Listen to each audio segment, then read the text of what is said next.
예수님과 그 신약 성경의 기자들은 이 성령님을 향해서 그분 그리고 그를 이렇게 해서 인격의 칭호를 사용해서 말씀을 하셨고 성경을 저술을 하셨습니다.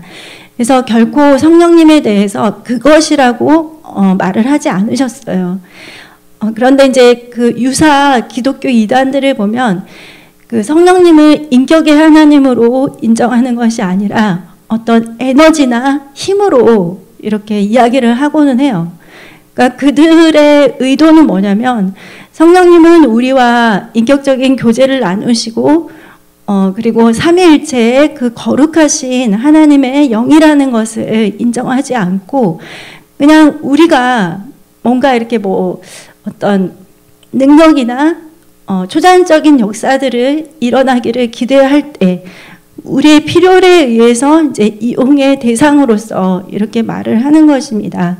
하지만 성령님은 절대로 어떤 에너지나 힘이 아닙니다. 예, 성령님은 성삼위 하나님, 그러니까 성부, 성자, 성령 하나님 이 삼위일체의 하나님 중에서 한 위의 하나님이시고요. 그리고 성령님은 인격의 하나님이십니다. 예, 인격의 하나님이시라는 것은 바로 우리와 이렇게 교제를 하실 수 있다는 것이죠. 예, 그래서 성령님 별개로 또 나 별개로 이렇게 하는 것이 아니라 내가 성령님께 언제든지 말씀을 할 수 있고 그리고 또 기도를 이렇게 부탁드릴 수가 있고 그리고 또 도움을 요청할 수가 있어요. 예, 근데 이제 오늘 저희가 읽었던 본문 말씀을 보면 성령님께서 우리에게 어떤 일들을 하시는지를 알 수가 있습니다. 예, 요한복음 14장 16절에 오늘 말씀에서 이제 내가 아버지께 구하겠으니 그가 또 다른 보혜사를 너희에게 주사 이렇게 말씀을 하셨죠. 그래서 이 보혜사라는 거는 그 법률 용어에서 나왔다고 해요. 그래서 변호인, 보호자, 안내자, 중보자, 위로자라는 그런 의미가 있습니다. 그래서 하나님께서는 예수님을 우리에게 보내주셔서 그 우리의 구속사역을 다 이루신 다음에 예수님께서 그 모든 사명을 감당하시고 이제 부활 승천하신 뒤에는 하나님의 거룩한 영이신 성령님, 그러니까 우리가 끝까지 신앙생활을 잘 할 수 있고 그리고 우리의 부족함과 능력이 어떤 것인지를 알기 때문에 하나님의 거룩한 영이신 성령님을 우리에게 보내주신 것입니다. 예, 그래서 우리에게 도우시는 하나님을 또 주신 것이죠. 예, 그래서 이 성령님은 영원토록 우리와 함께 하도록 그렇게 하나님께서 정하셨습니다. 그러니까 지금도 우리와 함께 하고 계세요. 예, 제가 이제 지난 시간에도 이제 뭐 간증을 했지만 저도 이렇게 신앙생활에 어려움이 생길 때 항상 성령님께 도움을 구해요. 예, 내가 기도가 조금 이렇게 소홀해졌을 때 그리고 말씀을 읽지만 뭔가 이렇게 좀 말씀이 꿀송이처럼 달거나 그런 의미들이 나에게 이렇게 확 닿지 않을 때 이제 이럴 때도 성령님께 도움을 구하고 예, 그리고 또 전도할 때 이제 그 사람들에게 하나님 가장 적합한 말을 할 수 있도록 도와주세요. 예, 이렇게 해서 성령님께 도움을 구하는 것입니다. 예, 그래서 예수님께서 이제 성경에 보면은 성령님에 대해서 말씀하신 것이 굉장히 많이 있어요. 그래서 거기서 이제 저희들이 몇 가지를 살펴보겠습니다. 예, 요한복음 오늘 읽었던 14장 17절에 그는 진리의 영이라 세상은 능히 그를 받지 못하나니 이는 그를 보지도 못하고 알지도 못함이라. 그러나 너희는 그를 아나니 그는 너희와 함께 거하시며 또 너희 속에 계시겠음이라. 그래서 성령님은 진리의 영이라고 하셨습니다. 그러니까 성령님은 하나님의 말씀을 깨닫도록 우리를 도와주세요. 그리고 제자들과 영원토록 함께 거하게 하신다고 하셨습니다. 그러니까 구약에서 예수님이 오시기 전에는 이 성령께서 함께 하기는 하셨지만 왕과 제사장, 선지자 이 세 부류의 그 직임자들에게만 그냥 그 위에 이렇게 임하셨었어요.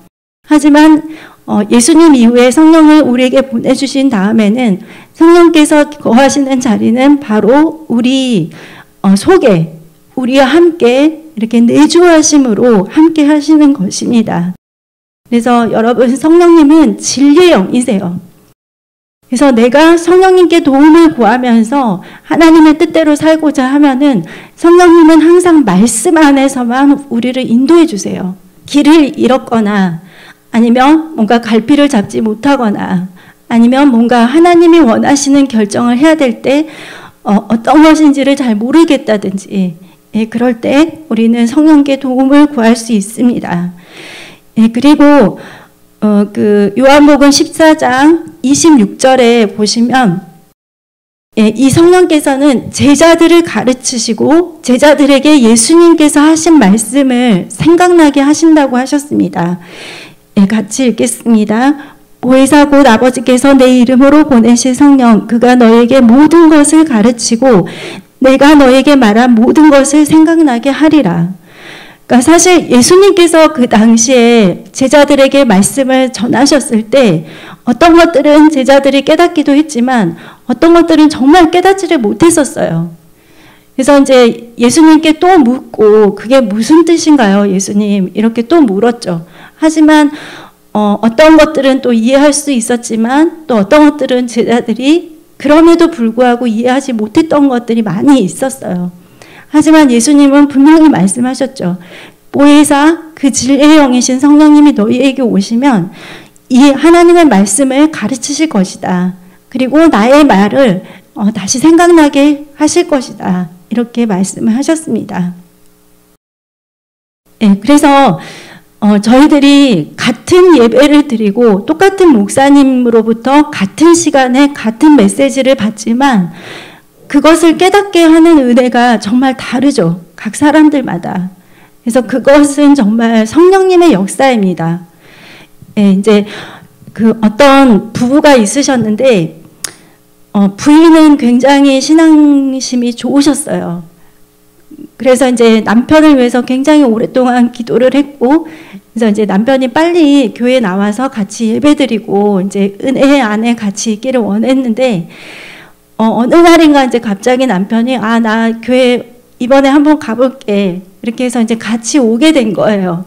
그래서 이제 그 부인이 드디어 기도의 응답이 왔구나 하고 오늘 정말 목사님께서 어떤 말씀을 해주실까 이렇게 이제 기대를 하면서 이제 예배를 드렸는데 그날 본문 말씀이 창세기 5장이었어요. 창세기 5장은 어떤 내용이 있냐면요. 아담의 계보에 대해서 나와 있어요.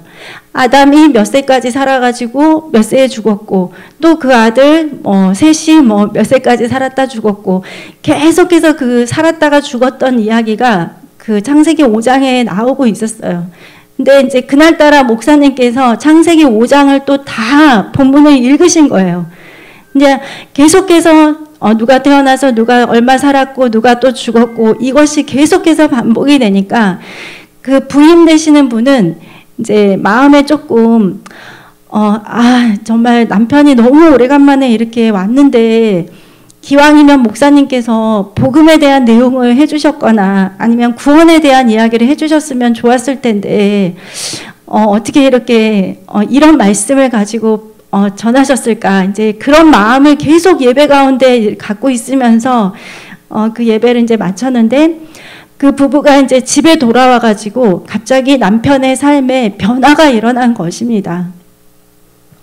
그러니까 그 죽음이라는 단어를 계속해서 그 사람이 이렇게 성경 말씀을 같이 읽으면서 갑자기 성령께서 그분에게 죽음에 대한 그런 강렬한 감동을 주신 거예요. 그래서 인생에 대해서 다시 돌이켜보고 그리고 내가 죽음을 향해 달려가고 있는데 내가 삶을 이렇게 살아서는 안 되겠다. 그런 결단을 하게 하시고 그래서 이제 그분을 하나님께서 많이 어루만져 주셔서 변화가 되신 것입니다. 그래서 저희들 생각에는 그냥 복음의 내용이 정확하게 들어가야지 그분이 이렇게 변화될 것 같고 하지만 사실은 하나님이 주시는 이 말씀 안에서 성령께서 각 사람들에게 이렇게 깨닫게 하시면 정말 놀라운 역사들이 일어날 수가 있습니다. 그리고 이제 또 예수님께서 또 성령님에 대해서 말씀하신 것을 보면 요한복음 15장 17절에 보시면 예수님께서 이렇게 말씀하셨어요. 15장 17절에 26절, 27절 말씀입니다. 예, 요한복음 15장 26, 27. 내가 아버지께로부터 너에게 보낼 보혜사 곧 아버지께로부터 나오시는 진리의 성령이 오실 때에 그가 나를 증언하실 것이요 너희도 처음부터 나와 함께 있었으므로 증언하느니라. 예, 그 사도행전의 역사를 보면 그 성령님의 가장 강력한 사역 중에 하나는 바로 복음을 전하는 데 이렇게 함께 하신 것입니다. 그래서 예수님께서 제자들에게 말씀을 하셨어요.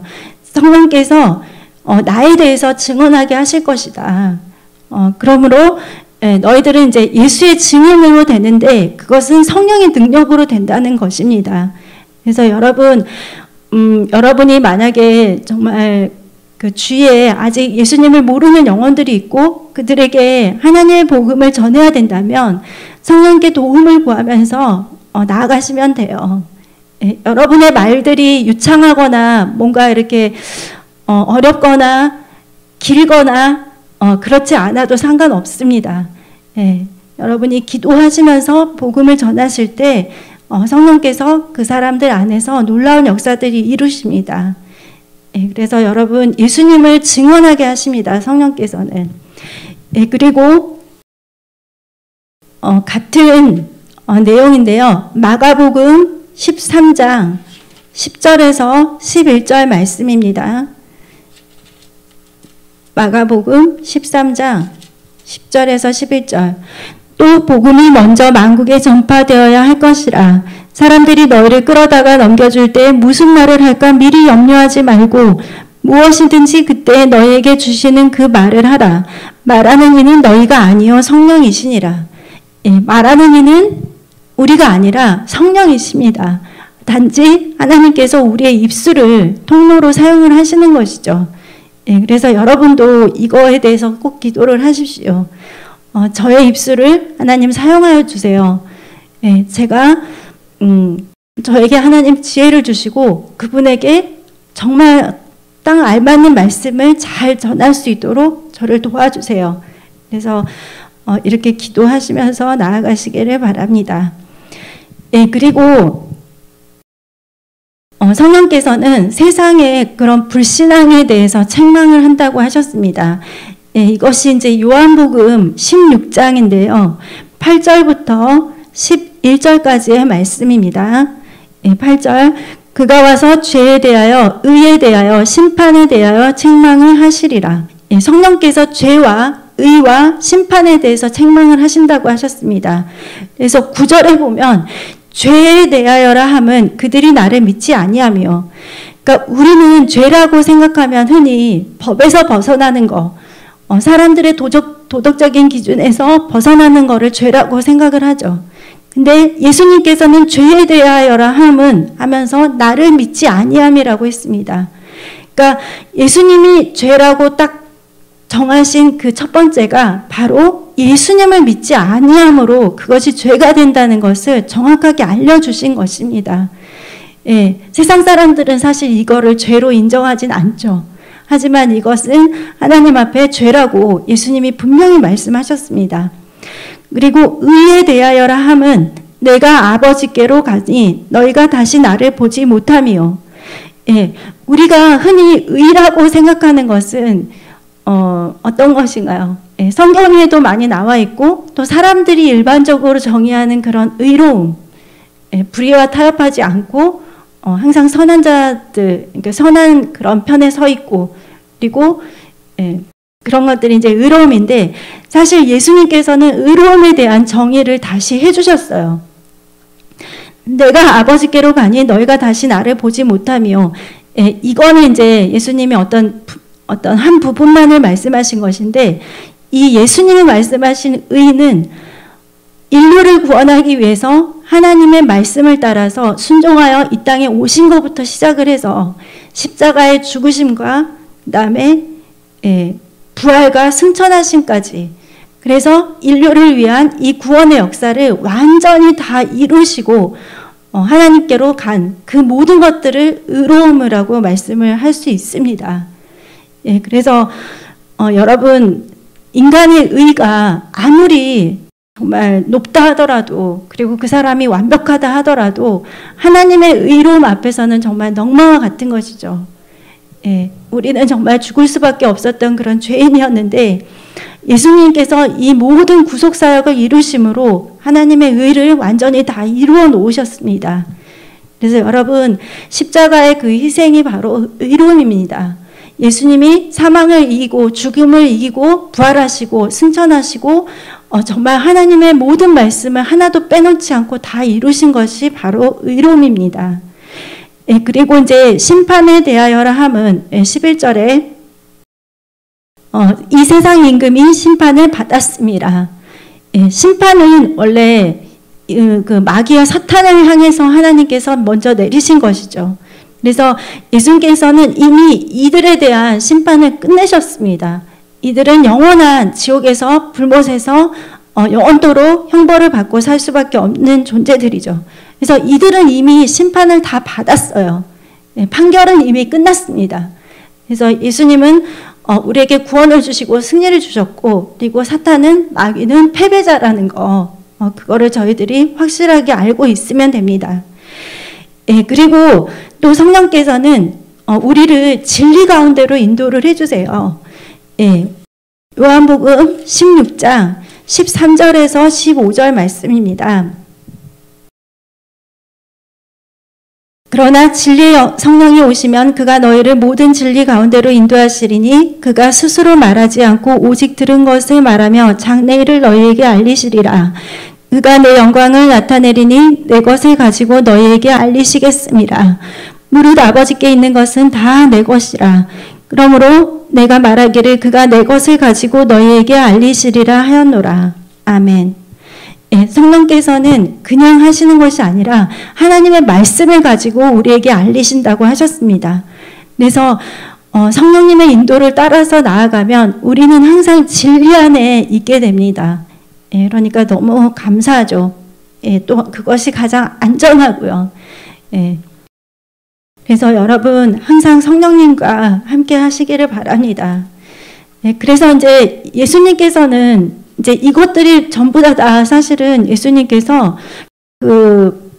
십자가에서 돌아가시기 전에 제자들에게 다 말씀하셨던 거예요. 성령님에 대해서 이렇게 많은 것들을 이미 말씀을 하셨습니다. 하나님의 거룩한 영께서 너희들에게 오실 것이다. 너희들 안에 함께 하실 것이다. 그래서 너희를 영원토록 이렇게 인도하실 것이다. 이렇게 이미 다 말씀을 하셨습니다.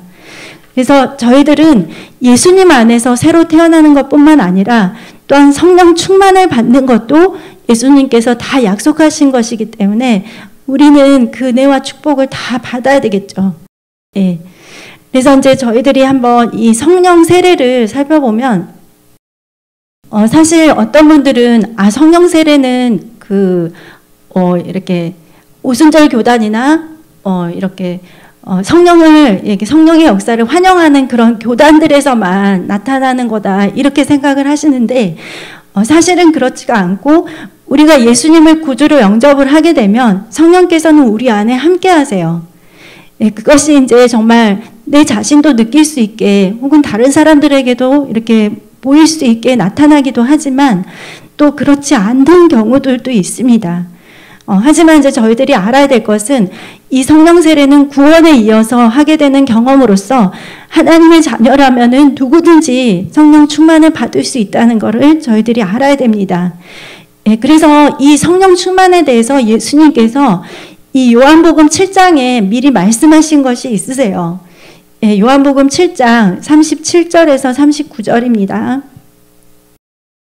예, 명절 끝날 곧 큰 날에 예수께서 서서 외쳐 이르시되 누구든지 목마르거든 내게로 와서 마시라. 나를 믿는 자는 성경의 이름과 같이 그 배에서 생수의 강이 흘러나오리라 하시니 이는 그를 믿는 자들이 받을 성령을 가리켜 말씀하신 것이라. 예수께서 아직 영광을 받지 않으셨으므로 성령이 아직 그들에게 계시지 아니하시더라. 예, 아직 성령님께서 오시지 않은 그때에 예수님은 이 제자들에게 미리 성령에 대해서 말씀을 하셨습니다. 그래서 이제 예수님이 말씀을 하셨죠. 목마르거든 내게 와서 마시라. 그러면서 이 성령을 생수의 강으로 비유를 하셨습니다. 그러니까 이 강물은 그 물의 시작과 끝이 계속 이어지잖아요. 예, 그래서 계속해서 흘러 넘치는 강물인데 이것을 바로 믿는 자들이 받을 성령을 이것에 비유를 하신 것입니다. 예, 그래서 누구든지 목마른 자는 다 와서 마실 수가 있습니다. 그러니까 나는 방언을 못하는데 아니면은 나는 뭔가 성령님이 나와 함께하지 않는 것 같은데 그렇게 이제 그런 생각을 하시지 마시고 성령님께서 우리 안에 함께 하신다는 것을 믿어야 됩니다. 예수님을 구주로 영접한 사람들은. 그래서 성령님 나에게 이 강물과 같은 마르지 않는 샘과 같은 이 충만한 역사를 나에게 계속해서 부어주세요. 이렇게 기도를 하시면 정말 이 말씀대로 누구든지 목마른 자는 이 강물로서 충족함을 받을 수가 있습니다. 예.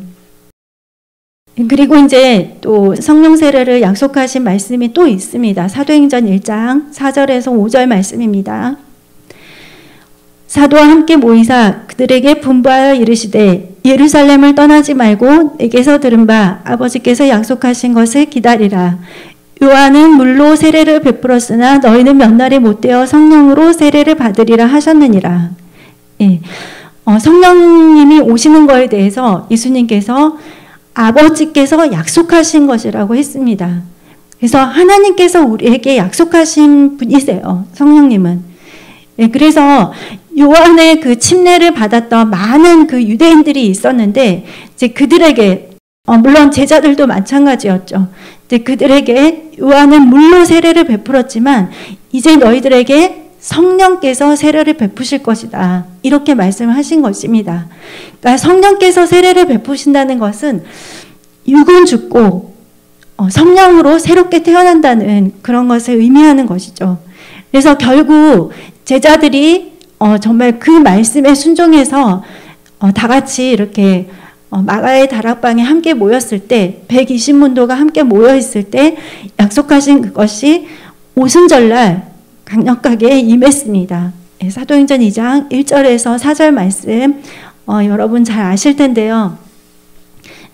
우리 찬양단이 액추추포 워십팀인데 사도행전 2장 4절 찬양단이죠. 그래서 성령의 말하게 하심을 따라 이렇게 예전에는 방언을 말한다고 이렇게 했는데 그만큼 성령 충만한 찬양단이라는 의미로 목사님께서 이름을 해주신 것이죠. 오순절날이 이미 이름에 그들이 다 같이 한 곳에 모였더니 호련히 하늘로부터 급하고 강한 바람과 같은 소리가 있어 그들이 앉은 온 집에 가득하며 마치 불의 혀처럼 갈라지는 것들이 그들에게 보여 각 사람 위에 하나씩 임하여 있더니 그들이 다 성령의 충만함을 받고 성령이 말하게 하심을 따라 다른 언어들로 말하기를 시작하니라.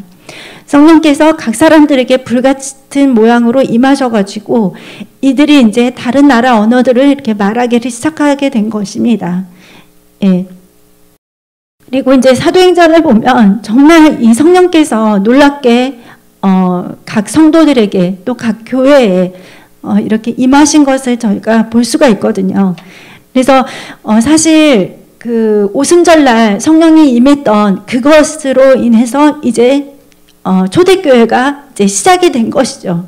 예, 그것을 시작으로 해서 이제 예수님의 그 사도들이 또 곳곳에 나가서 복음을 전하고 또 그 제자들이 또 세계에 흩어져서 복음을 전하면서 세계 곳곳에 복음이 전해지고 교회가 세워지게 된 것입니다. 예, 그리고 이제 또 그 당시에 베드로가 아직 그 사역을 하고 있을 때 고넬료라는 이방인에게도 성령이 임한 그런 역사가 있었습니다. 예, 사도행전 10장 44절에서 46절입니다. 베드로가 이 말을 할 때 성령이 말씀 듣는 모든 사람에게 내려오시니 베드로와 함께 온 할례받은 신자들이 이방인들에게도 성령 부어주심으로 말미암아 놀라니 이는 방언을 말하며 하나님 높임을 들음이러라. 예. 고넬료는 정말 하나님을 경외하고 또 구제에 힘쓰는 경건한 사람이었습니다. 근데 그 사람이 정말 갈급함이 있었겠죠. 채워지지 않은 갈급함. 아직 그 성령의 역사를 경험하지 못했기 때문에. 그래서 이제 정말 간절하게 하나님께 기도를 할 때 하나님께서 또 베드로에게 영안을 열어주시고 성령님의 인도를 받게 하셔서 이렇게 고넬료의 집에 오게 하셨습니다. 그래서 그곳에 와서 하나님의 말씀을 전할 때 그곳에 강력한 이제 성령의 역사가 일어나서 이 고넬료의 집에 함께 모였던 모든 사람들에게 성령이 임하게 되었습니다. 사실 이거는 굉장히 베드로에게 있어서도 굉장히 놀라운 사건이었어요. 베드로는 그 당시만 하더라도 유대인들에게만 하나님께서 이런 역사를 일으킬 거라고 생각을 했는데 그렇지가 않고 이방인에게까지도 하나님께서 믿는 자들, 갈급한 자들에게 성령 내려주심을 이렇게 볼 수가 있었습니다. 네, 그리고 이제 에베소의 제자들도 이 성령 세례를 받았거든요. 네, 사실 이 에베소의 제자들은 그냥 이렇게 그 성령에 대해서 잘 듣지를 못했던 사람들이었어요. 그냥 요한의 물 세례를 받았는데 그 뒤로 이제 성령 세례가 있다는 것을 아직 모르고 있었을 때 이제 그때 그 사도들이 가서 안수하고 그들에게 이렇게 복음을 예수 그리스도의 복음을 선포를 할 때 그들에게 성령이 임하면서 방언을 하고 또 그들도 예언을 했습니다. 그래서 이제 사도행전의 역사를 보면 사실 이 방언이 굉장히 많이 나오고 있어요. 그러니까 사도행전 2장에서의 그 방언은 물론 다른 나라 언어들을 이렇게 하나님께서 그 이유가 있었죠. 그때는 세계 곳곳에서 유대인들이 와 있을 때였고 그들이 그들의 나라의 말로써 이렇게 그 복음을 들어야만 그 복음을 가지고 세계로 나아갈 수 있었기 때문에 사실 사도행전 2장에서는 다른 나라 언어들로 말하도록 하셨습니다. 하지만 이제 그 이후에는 또 성령의 그 은사로서의 방언이 곳곳에서 이렇게 터졌거든요. 그리고 또 함께 예언의 은사들도 터졌습니다. 그래서 아까도 저희들이 이제 그 말씀을 성경에서 찾아서 읽지는 않았지만 성령님은 또 장래일을 우리에게 알리시는 그런 분이시기 때문에 그래서 성령의 역사 안에 이 예언의 은사들도 있습니다. 그리고 이제 사마리아 사람들이 또 이제 그 복음을 전파할 때 그들도 믿고 세례를 받아서 베드로와 요한이 그들에게 가서 안수를 할 때 그들도 이제 성령을 받았거든요. 그리고 이제 마지막으로 사도 바울이 회심을 했을 때 사도 바울도 영안이 열려서 정말 예수님을 만나게 되었죠. 그리고 이제 성령을 받고 그 사람도 완전히 그 전과는 180도 다른 그런 성령 충만한 사도가 되었습니다. 그래서 이렇게 방언을 하게 되는 경우, 그리고 또 담대하게 복음을 전하게 되는 경우, 그리고 또 그 정말 베드로 같은 경우는 정말 사람이 완전히 달라졌죠. 예수님을 부인하는 사람에서 수천 명 앞에서도 담대하게 하나님 말씀을 증거하는, 그래서 이런 역사들이 바로 성령 충만을 나타내는데요. 그러면은 왜 이런 방언의 은사들을 하나님이 주셨을까? 저희들이 고린도전서 14장 2절 말씀은 같이 읽겠습니다. 방언을 말하는 자는 사람에게 하지 아니하고 하나님께 하나니 이는 알아듣는 자가 없고 영으로 비밀을 말함이니라. 방언을 하는 것은 사람에게 하는 것이 아닙니다. 하나님께 비밀을 말하는 것입니다. 그래서 어떨 때는 저희들이 기도 수첩을 보고 그리고 또 내가 이렇게 평상시에 기록했던 그 기도 제목들을 가지고 기도를 할 때도 있고, 또 어떨 때는 정말 내가 다급하게 방언 기도를 강력하게 해야 될 때가 있고, 기도의 상황들이 또 이렇게 있는데, 정말 이 방언의 은사는 저희들에게 있어서 기도를 하는 데 있어서 굉장히 유용한 은사입니다. 그리고 하나님께서 말씀하셨죠. 방언은 나에게 덕이 되는 은사라고. 그러니까 다른 모든 은사들은 사역을 하는 사람보다 사역을 받는 사람들에게 유익이 되는데, 이 방언의 은사는 유일하게 자기 자신에게 유익이 되는 은사입니다. 그래서 이제 사도 바울이 내가 너희 모든 사람보다 방언을 더 말함으로 하나님께 감사한다고 그렇게 말을 하셨습니다. 그래서 여러분 다시 방언 기도를 또 정말 여러분이 느끼기에도 정말 풍족하고 충만하고 충분하구나 이렇게 느낄 정도로 여러분 방언을 많이 혼자 계실 때 그리고 또 교회 나오셔가지고 기도하는 그 시간에 하시기 바랍니다. 정말 너무너무 좋은 은사이고요. 또 모든 은사들 중에서도 또 가장 또 하나님이 우리 자신에게 덕이 되는 은사를 먼저 하게 하시니까 너무너무 좋은 은사입니다. 그리고 성령 충만의 다른 증거를 또 한 가지를 보면 복음을 증거하는 능력이 나타난다는 것입니다. 사도행전 1장 8절 말씀, 오직 성령이 너희에게 임하시면 너희가 권능을 받고 예루살렘과 온 유대와 사마리아와 땅끝까지 이르러 내 증인이 되리라 하시니라. 예수를 증거하고 복음을 전파하는 이 증거자의 능력은 바로 성령께서 우리에게 주시는 능력입니다. 그래서 사실 저도 이렇게 사람들에게 먼저 다가가서 대화를 하거나 이렇게 먼저 사람들에게 이렇게 말을 걸거나 좀 그런 스타일은 아닌데 교회를 다니고 예수님을 믿게 되면서 좀 달라지게 되었죠. 그리고 이제 계속해서 이제 영혼을 향한 그런 마음들, 그러니까 목사님께서도 예수님 믿자마자 가족들의 구원을 위해서 금식하고 물도 마시지 않고 음식도 드시지 않고 금식하면서 계속 기도하고 하셨다고 하는데 정말 저도 믿지 않는 가정에서 처음으로 예수님을 믿게 되니까 가장 먼저 생각나는 분들이 바로 저희 부모님과 가족들이었어요. 그래서 이 영혼을 향한 사랑의 마음, 긍휼의 마음, 그리고 그들에게 어떻게 해서든지 내가 복음을 전해주고 정말 그들이 꼭 영혼 구원을 받도록 내가 힘써야 되겠다. 이런 증거하는 능력은 성령께서 주십니다. 그리고 이제 담대함이 또 성령 충만의 증거입니다. 그래서 이제 사도행전 4장 8절에서 13절 이제 베드로가 복음을 전하는 장면이 나오고 있거든요. 근데 이제 그 전에 3장에 보면은 복음을 전하는 이유로 해서 이미 핍박이 시작이 된 때였어요. 그러니까 계속해서 복음을 전한다는 것은 감옥에도 가고 매도 맞고 내가 순교를 가고 하면서까지도 내가 하나님 말씀을 전하겠다.